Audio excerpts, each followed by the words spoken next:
Whether you've ever been a boss or have ever had a boss, you know how much those singular individuals can shape the experience of the workplace.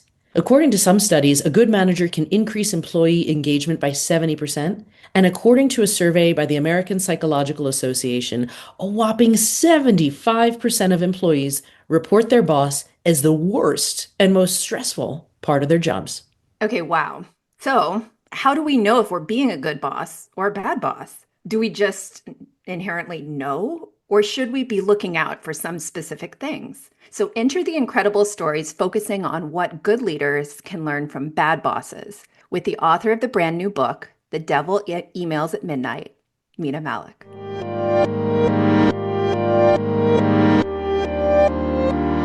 You're listening to What Do You Mean by That? And we are your co-hosts, Sarah and me, Sasha. Hi, everyone. I'm Mita Mallick. I'm a Wall Street Journal and USA Today bestselling author, a workplace strategist, and my next book is coming out called The Devil Emails at Midnight, What Good Leaders Can Learn from Bad Bosses. And I'm so excited to be with the two of you in conversation today. And in reading your latest book, I was nodding along as I was thinking back to like a whole host of bad bosses that I've had, along with the corresponding nicknames that I had made for them at the time, including there was one who was known as Humpty Dumpty for reasons that we can talk about that later. But all of this is to say that despite the fact that you and I have been in very different fields, the concept of the bad boss and like how not to become one yourself is something that transcends really what you do for work in so many ways. And I love how you really weave your own story and the practical tips together. So going back to like when you first decided this is the book I need to write, how did you decide to come up with this structure and this concept? Well, this book found me. As you both know, I love writing and I wanted to write a next book. And what happened was a few years ago, my mother was visiting me in New Jersey. She lives in Boston. And it was a cold New England winter. And her neighbor calls frantically and says, I see water in your foyer. So we speed drive. I think I drove like in less than 3 hours from Jersey to Boston. We go to find that her home's been destroyed. A pipe has burst in the attic and it's gone through the entire house. The house is soaked. So I am in my childhood bedroom trying to salvage things. I find report cards. I find spelling bee certificates. I find old newspaper articles. I've saved all of these things and I find a journal, because I love a good journal, from my 20s where I had listed out bad bosses I had had with nicknames and descriptions. And so I had pages of this. And it was this Mean Girls burn book moment where I thought, maybe I'm in someone's book. Like, what if someone had me in their journal listed? And so that's the genesis of where it came from, is I'm trying to salvage my childhood bedroom and come across these things. And I think, okay, bad bosses aren't born, actually, they're made. And I've certainly been a bad boss, and I'm sure you have been too. I love the honesty around that because we all show up, right? It's not black and white, it's shades of gray, and we're all human, and we can always continue to improve. Can you talk a little bit about why we want to talk about bosses? When you're talking about workplace culture, I think any of us who've been under bosses understand what impact managers can have on our quality of life. But I think there's some great statistics around that. So can we talk about the significance of bosses to the culture of an organization? And there's so much power wrapped in it, power dynamics. I include in The Devil Emails at Midnight, a stat in social media was that your boss has the most impact on your mental health, not your spouse, your parents, your children, all these other people, your best friend that you spend time with. It's the boss. And that power dynamic, even when we think about old corporate structures, which are now dismantling as we're speaking, it's that triangle. Here I am on the top and the pyramid, and everyone else is on the bottom. And so it's really the power struggle and the boss having so much impact. They make or break conclusion. You were talking about the journey about being a bad boss to being a good leader. Good leaders, my gosh, great leaders. The ones I've had, the moments I've had those individuals I've worked for, I feel like I'm flying, I'm soaring. The sky's the limit. And then the exact opposite happens, right? When they're a bad boss, you feel like you are just, it's soul crushing, absolutely soul crushing. But I think part of it is the power dynamic. And part of it is, it's really interesting. And I know we just talked about nicknames and I've nicknamed all the bosses, but there's also this romanticizing of the bad boss as well. And we see that with, one of my favorite movies, which is the The Devil Wears Prada, which also the book name, the inspiration for that. But there's so many how we romanticize these bad bosses as well in the marketplace. For sure. Well, and one of the things that I think is important when we're reading this is not just thinking about the bosses we've had, but you said it yourself, you were once a bad boss, but that requires a sense of accountability, right? It's so important as a boss or as a leader, maybe even on like, I don't know, a societal macro national level. Like we need to see our leaders have accountability, right? How do we think about accountability in the leadership context? What has your journey taught you about how to hold others accountable as well as yourself accountable? There's nothing like money that talks, right? There's nothing like accountability in your paycheck. So what does that mean? It's not what I get done, but it's how I get things done. And so it's not that I exceeded the revenue targets, but what did I do to the team to get there?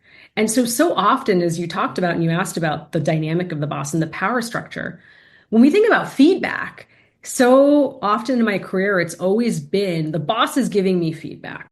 And maybe at the end, if it's a good boss, they might say, well, Mita, do you have anything you want to share about me? And you're like, I don't know what to say. Deer in the headlights, this is awkward. Or you're doing anonymized feedback, which is not always anonymous and confidential, right? I've had moments where people will track down what you say.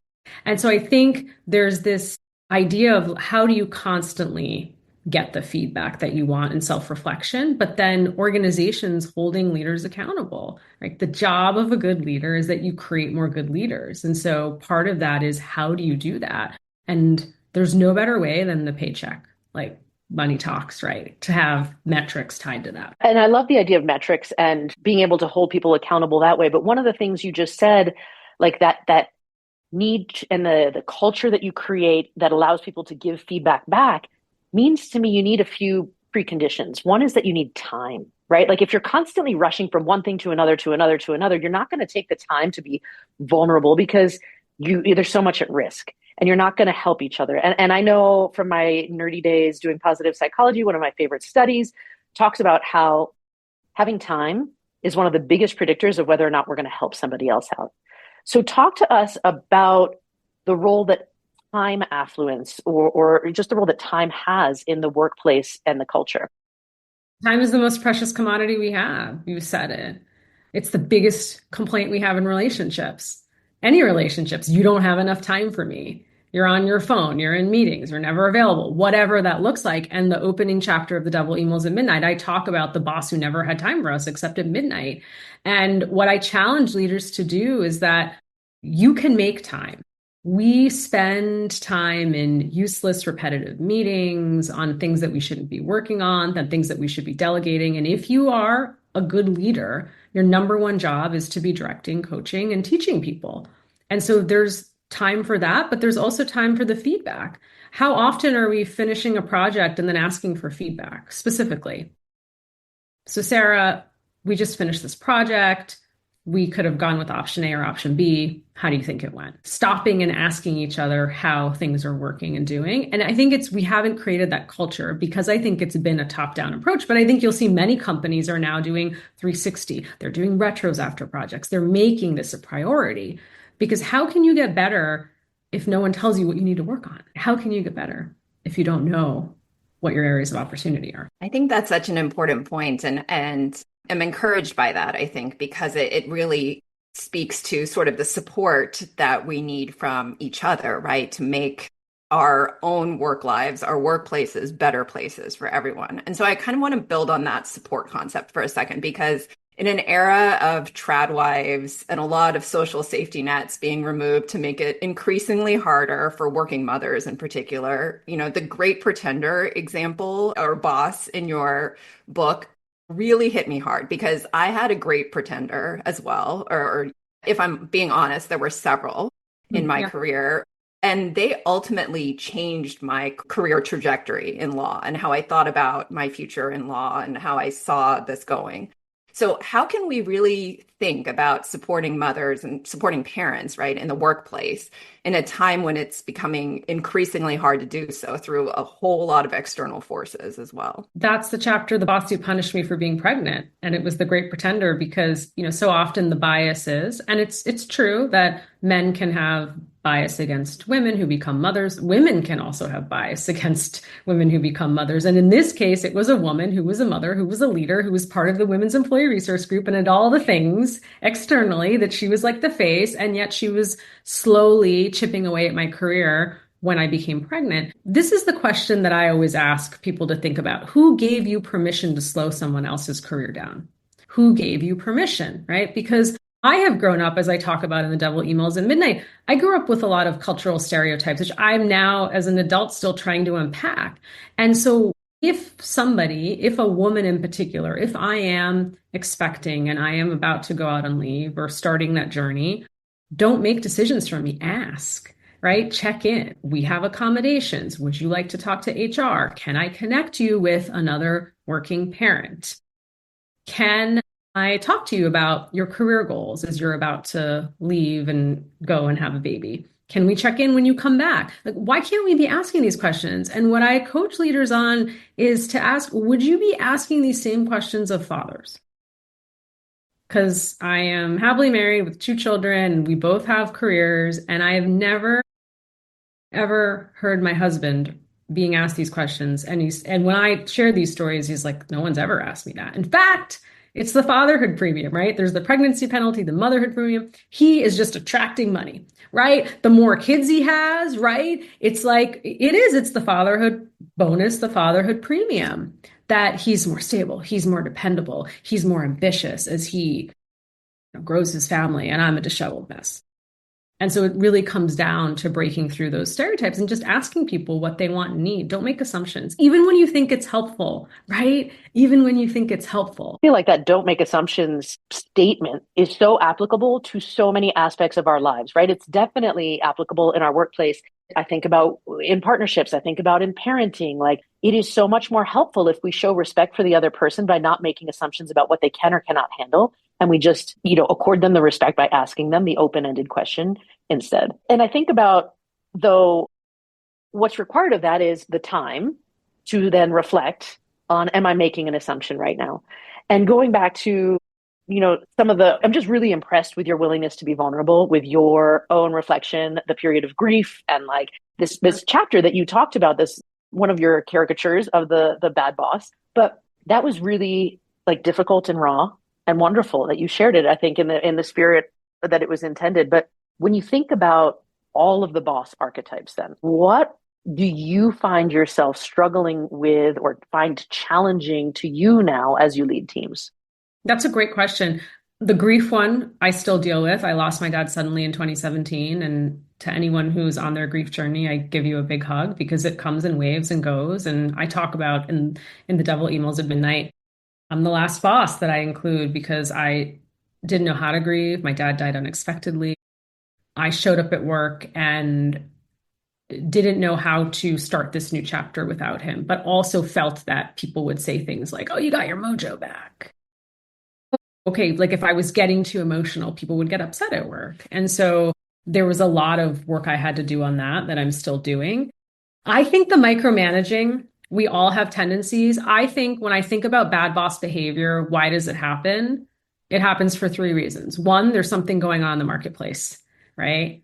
That causes you to embrace a bad boss tendency. Second, there's something going on with your boss. Your boss is under stress and, poo-poo trickles down. So there's that. And then number 3 is like, there's something personal going on in your life. And so why do we think that all these helicopter managers were born during the pandemic? Because the only thing we could control sometimes was how often we were slacking our teams or getting them on Zoom, right? Because we were trying to find some semblance of control. So I think for me, I go through 13 behaviors. There's more than 13. I find that it's very tied to how I'm personally feeling in terms of my confidence, what's happening, and what I might grab at this behavior. And it's a scale, right? It could tip one way or the other. But I like what you said earlier about building in then systems to help offset the ups and downs that inevitably happen, whether your boss is stressed out, your personal stuff is going on, or there's something else that's out of control. If your company or if your division or the group that you're in charge of has built routines into your life, like are we doing 360 reviews? Yes. How often are we reflecting on our programs? Like, the more we can cultivate those habits, the easier it might be to remain within reach of what kind of boss you want to be, as opposed to tipping into one of the bad boss archetypes. We all are human and we're all going to fall into bad boss territory. And I love the question you asked because it'll happen again in my career. But if you've got systems and processes in place and you're thinking enough about this often enough, goes back to the time piece, then you're likely to check yourself. The other one, I'm sure you all have thoughts on this, like micromanagement. Oh, I fall into that. Right? I love writing. I love details. I love a good image. I have to stop myself to say, okay, what's the output? What do I want the output to look like? And have I coached the team on what the output is?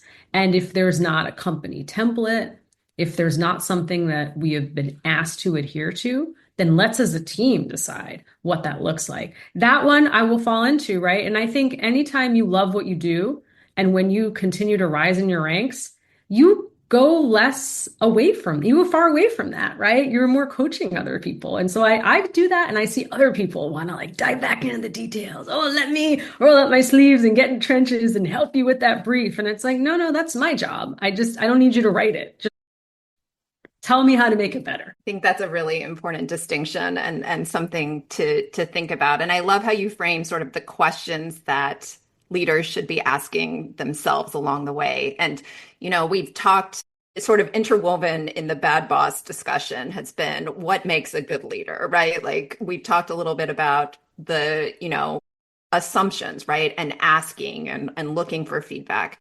Like if our listeners were like, okay, we've all had terrible bosses, but like, what is Mita's like 1 to 3 top tips on how to be a good leader? What would I know that's probably an impossible question to ask, but besides sort of what we've talked about already, is there something else that comes to mind when you're thinking about good leaders? Self-reflection is key, right? Constantly understanding what you're working on and thinking about that. And then asking the questions and asking for the feedback, which we talked about, which I think is so important. And not to just say, hey, can you give me feedback? Especially to your team when there's power dynamics versus me saying, we just finished this project. We're now sitting at, let's say, the second half of the year. I am auditing what I worked on, and I think I did these things really well, these 3 things really well, and these are 2 behaviors I'm working on. I would love to get your feedback as a team. So now I'm inviting you because I've already been vulnerable to tell you what I think I need to work on. And most bosses won't do that, which is really interesting. They'll just say, tell me what you think, how things are going. Tell me what you think I need to, and then it's like, what should I say? Like now I'm scared versus, oh, you gave me a little. You gave me an olive branch. So now I feel safe to say, actually, I don't think you need to work on number 1, but here's how I can help you with number 2. I've definitely seen that behavior. I think the biggest thing in today's marketplace is to be kind and clear. Kindness is sorely lacking in our workplaces, and kindness isn't about being like weak or not achieving targets or letting people walk all over you or be different. No, that is giving people feedback, helping them move on to what they're meant to do next, making sure you're communicating clearly goals that are changing. When there's layoffs happening, doing that with kindness, right? All of those things. You can still make tough business decisions, which in this environment we have to do, and do it with kindness. That's what people are going to remember, right? Layoffs suck. Budget cuts suck. These things nobody wants to go through them, but how you do it matters so much. I mean, it's amazing that we recently released an episode on the difference between kindness and niceness. So that is very helpful to see how kindness would show up in the workplace. And I really appreciate that. Before we devolve into like our own shared stories of bad boss experiences. Oh, yeah. What haven't we asked that you want to share with our listeners? I really want people to self-reflect and think about their bad boss tendencies. And I think, because I've done this, I've been guilty about this. Too much of the conversation is, how do you survive a toxic workplace? How do you survive a toxic boss? And if we all could work on one habit that's a bad habit, and it's not even about bosses, it's colleagues too. What if we all just worked on changing that? How much better would our workplaces be if we all showed up and we're working on one thing? And so that's what I really want people to think about. They're going to read The Devil Emails at Midnight and think, what's that one thing I can be working on to be a better leader, to be a better colleague, right? To be a better individual in the workplace. You said a lot about time and reflecting and self-reflection, but like, what about people who just don't get what to even ask themselves? Like, where do people start getting a better sense? Like, do you think that a lot of people are good at it already, or what keeps people from doing it? That's a lot of questions. Yeah, no, I don't think bosses are good at doing that. Goes back to what you asked me at the beginning of our conversation, is the hierarchy. Well, I'm the boss, I should know it all. I hold the power, I hold the cards. Why should anyone be asking me how I'm doing? Because I got to this position because I'm the boss. And so I think definitely in today's workplace, that's flipping, right? That pyramid is like flattened, right? We're entering a world of work where we have a generation where more and more statistically, people don't want to be managers. People are like, I don't want to be a manager. I want to be an individual contributor. I just want to do what I do really well, get paid some money, and that's it. I don't want to, I look at what my manager goes through. I don't want to do that. And so there's a crisis brewing as well that people don't want to be in these leadership roles. So it's really thinking about how do you rethink about what good leadership looks like, what sort of support companies should be providing as well. Okay, so for all of our listeners who have, been following along and are like, okay, this is wonderful. I need to find out more. Where can they get their hands on your book? Where can they find out more about you and all of the things?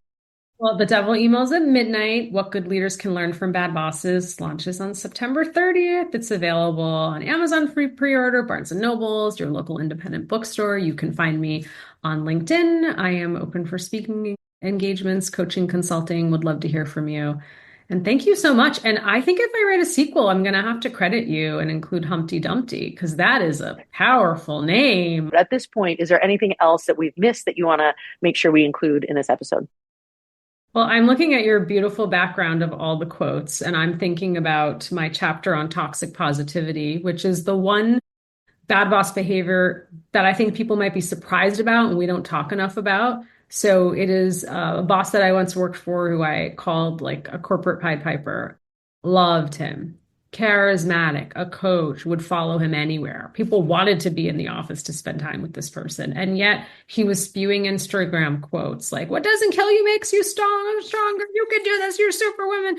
And particularly in this market where things are changing, you have to just have an understanding of what is toxic positivity versus what is realistic and optimistic, and inspiring your teams, but also knowing resourcing is down, budgets are being cut.